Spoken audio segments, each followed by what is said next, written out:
Hey, what's up, guys? You're listening to the It Takes a Village podcast. I'm Ashley, your host. This is where the struggles are real, the callings are heavy, the kids are sticky. We come together because it takes a village, and this is your tribe.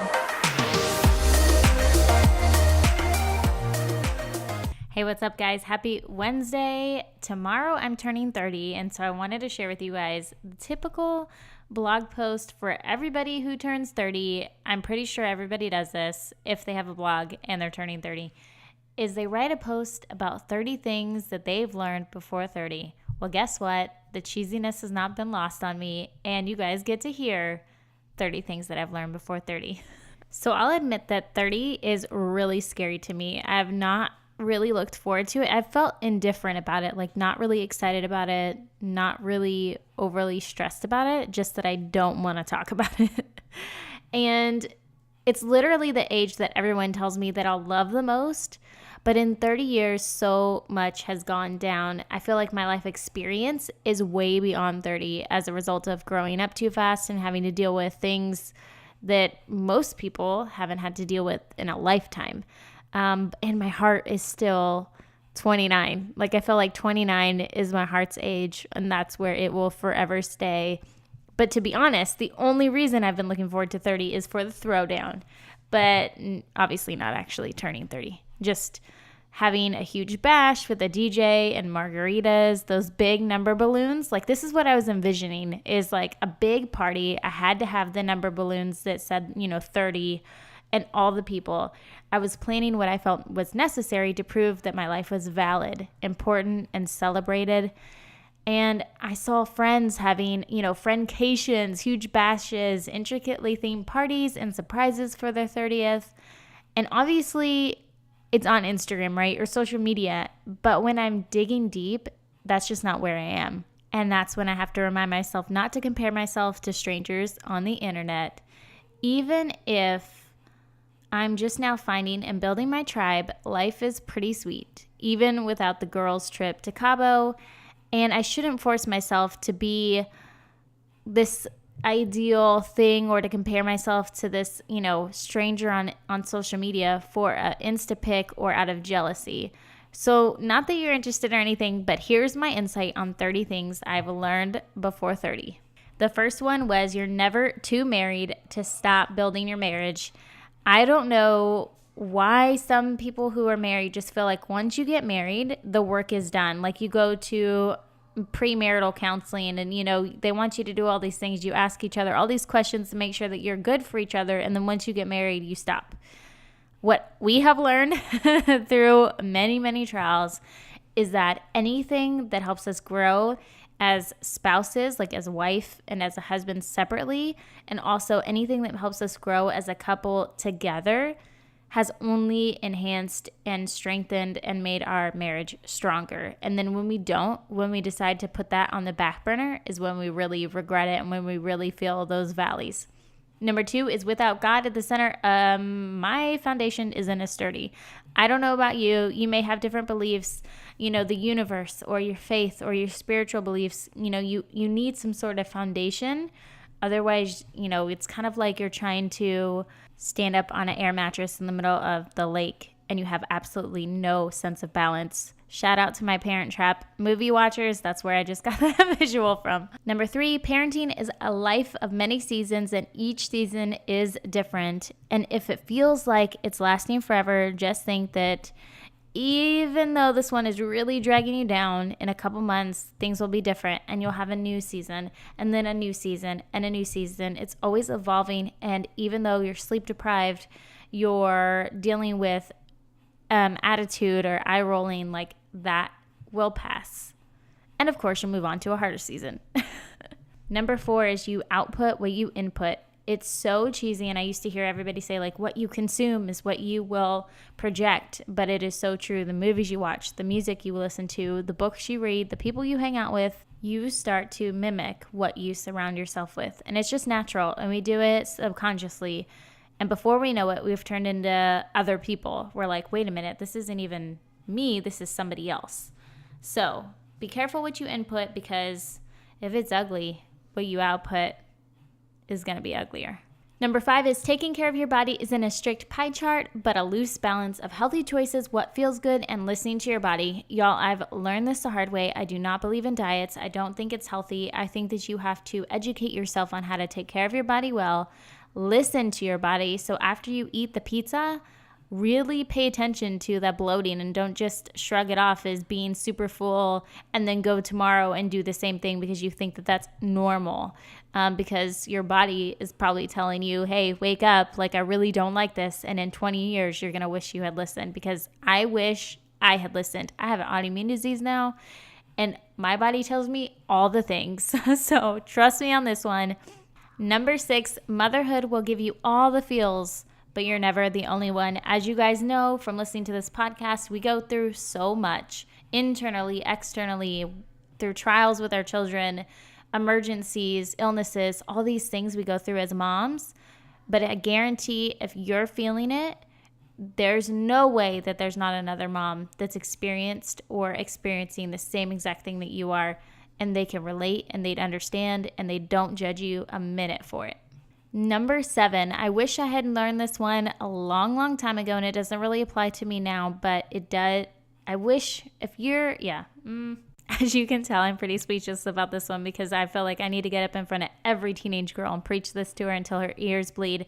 But is that friends over boyfriends always? I remember as a teenager, I used to get so wrapped up in boys that I would reject like my girlfriend's text to go hang out or to spend the night at their house or whatever, because I was really just pursuing this ideal feeling or this like addictive feeling of being needed or being wanted, when I really should have been investing in really, really amazing relationships with women who would have benefited me for years to come, and we would have grown and strengthened and been able to do life together versus, once you break up, then it's like, who do I have? Who do you have? You don't have anybody. And really investing in a tribe young, and granted, you're going to lose some of those people along the way, but I guarantee there's one or two that's going to stick that you're going to be so grateful for taking that time to build a relationship and a friendship together. Number 8 is if you feel like you should be doing something because that's what moms do or professionals do, that's what those women do, stop and ask yourself, what would you do?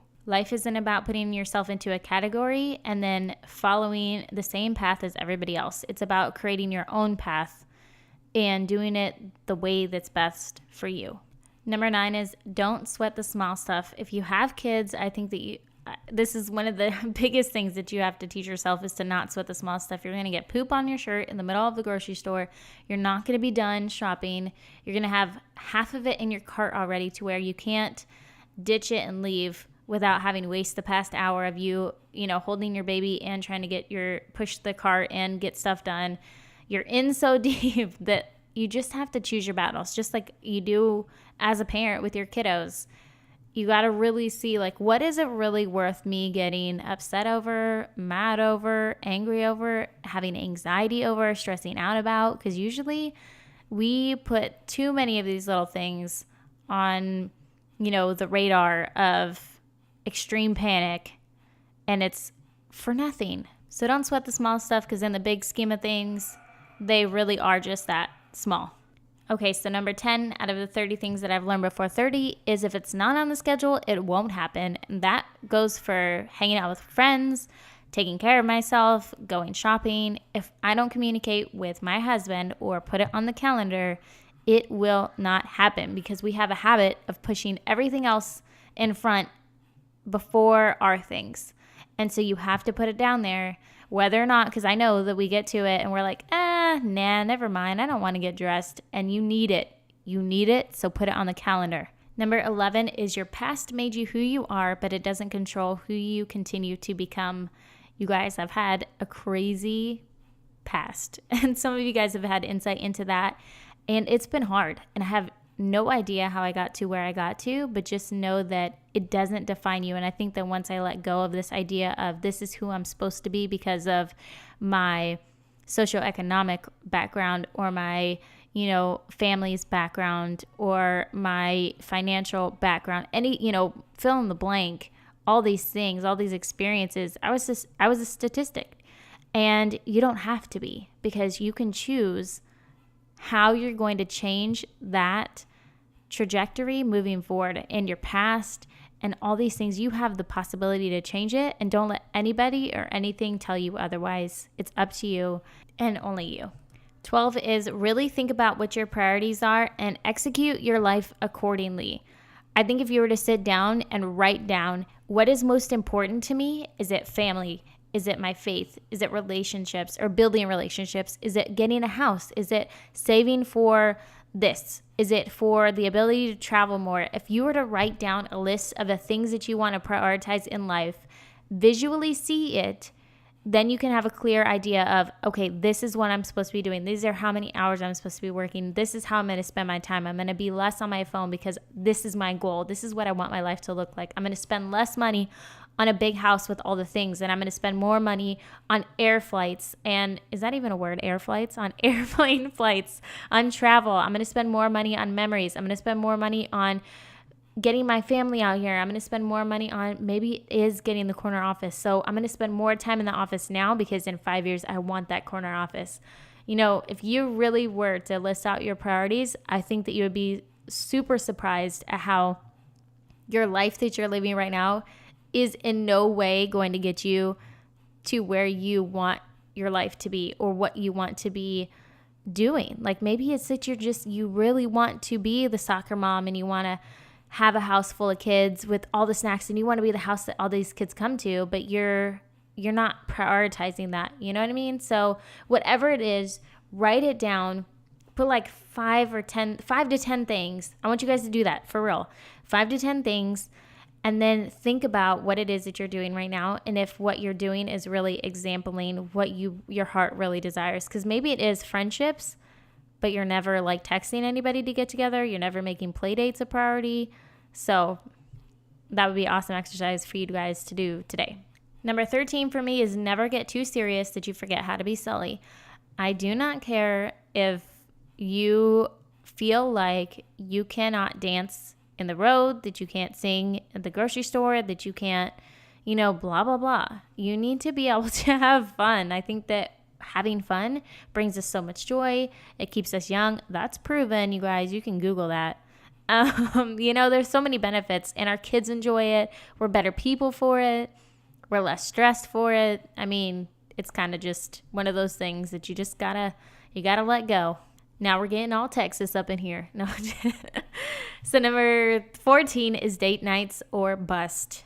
I know this is so hard because some of you guys don't have family. Like we have 3 sets of grandparents that take our kids on the regular. We just kind of rotate through them. And so we are super blessed in that way that we kind of always have somebody to watch our kids on the weekend if we want to. For some of you guys, it costs mucho dinero to get a babysitter and you're forking out a ton to go out. Here's the deal though. We get so lost as parents in this role of mom or dad that we forget that we are wife and husband, and we forget that we are before our kids. Like our relationship, our marriage should be before our kids. And so I think you need to think of dating your spouse as an investment into your marriage. You're investing back into your marriage, which is only going to benefit you so greatly in 10 years, in 20 years, in 30 years, especially when your kiddos move out. So if you have to add it to the budget, add it to the budget. If you can only do it once a month, do it once a month. If you can do it every other weekend, do it every other weekend. If you need to switch off with another couple, do that. If you need a date night at home after the kids go to bed and you just need to be really intentional about keeping the TV off, getting it taken after you fed the kids hot dogs and mac and cheese just to get them to bed so you guys can have some quiet time, pour some wine, and do what you got to do to get to know each other, stay connected, and build and strengthen your marriage. Number 15 is perfect. There's no such thing. Enough said, so stop trying to hold yourself to a standard that doesn't even exist. Number 16, take the time because you won't regret it. There hasn't been a time where I decided to spend time with my kids or put down my laptop or put down my phone or, and really engage and be present that I walked away and was like, man, I wish I wouldn't have done that. Number 17, try new things because you might be surprised.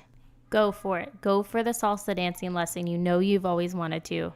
Number 18 is things that are worth it are usually hard to work to get, keep, and maintain. So keep pushing through and you'll be really glad you did when you get to the goal that you were trying to achieve.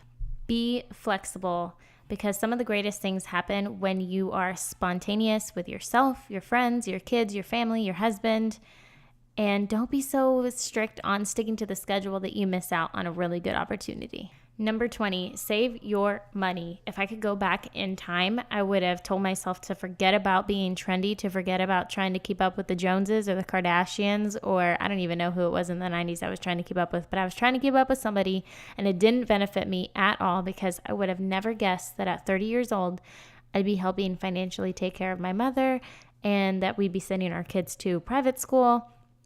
These are things that you can't predict, but had you saved, you might be a little well off. Or even at the beginning of your marriage, maybe not even at 20, but I think saving for something just to be prepared is always better than not knowing and not being prepared. Number 21 is don't ever make others feel like less to make yourself feel like more. Number 22 is find a community, because like you guys know, I preach it here. It's so important. Like we've talked about, motherhood has so many different struggles and peaks and valleys and experiences that we need people to lean on, to vent to work through things, to talk to other adults about. We need a crew, whether it's one person or 2 people or 10 people or people who you talk to online about motherhood. Make sure you find some sort of community and support. You guys, I'm almost done, I promise. Number 23 is do the hard parenting now, even if it breaks your heart a little with each spanking. This is where I'm at right now, and it is so hard. We have an 8-year-old who is starting to get a little bit of an attitude. We have a 5-year-old who is very strong-willed and acts like he's 16. So the thing is that there's some hard parenting that has to be done right now that makes me want to cry every time I do it, or it makes me not want to do it at all. But then fast forward, if I don't do it now, I'm going to have awful, awful teenagers and adults, and you can't go back there. Like you can't start to parent them then, because it's too late. They've already decided, they've already set their mindsets, they've already become their own people. So do it now. 24 is don't compare yourselves to strangers on the internet. Don't do it. 25 is practice gratitude. I don't even know what that is. Practice gratitude. It'll keep you in check. If you're constantly thinking about all the things that are going right in your life, all the things that go wrong are going to seem very insignificant or very small compared to the good things that you have going in your life. Something that I need to honestly do better at doing. Number 26 is love your dysfunctional family. It's the only one you've got. Number 27 is learn to forgive, because holding resentment and anger only hurts yourself. Literally, it only hurts yourself. You're the one sitting at home, stressed out, going through anxiety. You can feel your anger just boiling inside of you, and it's making you this yucky person. Meanwhile, they have no idea, and they're not even thinking about you or probably the situation, and they're just living their life carefree and not even caring.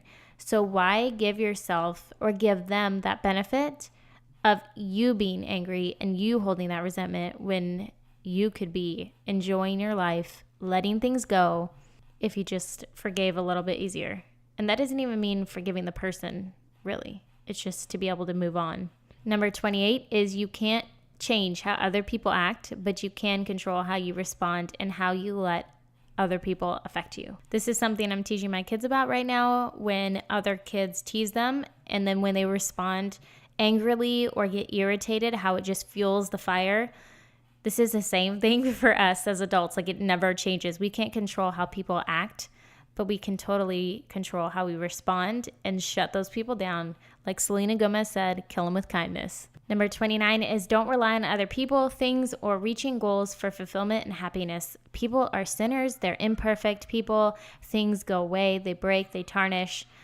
And reaching goals, it's like this intangible thing, right? You're always shooting for, if I get this, then I'll feel this. You will never feel fulfilled if you keep doing life that way, because you can't rely on those things for happiness. And then the last one is don't be a collector of things, be a collector of memories. So that's all I've got for you guys. That is what the most impactful things that I think that I've learned by 30. I would love to hear your guys' top thing that you think you have learned or lesson before 30. If you head on over to my Instagram @theashcarol, and on the post for today, give me your top lesson that you've learned before 30. Hey guys, what's up? Don't forget to subscribe to the podcast so you don't miss an episode. And also, thanks for hanging out with me this Wednesday, listening in. Also, don't forget to head on over to the Instagram post. See ya.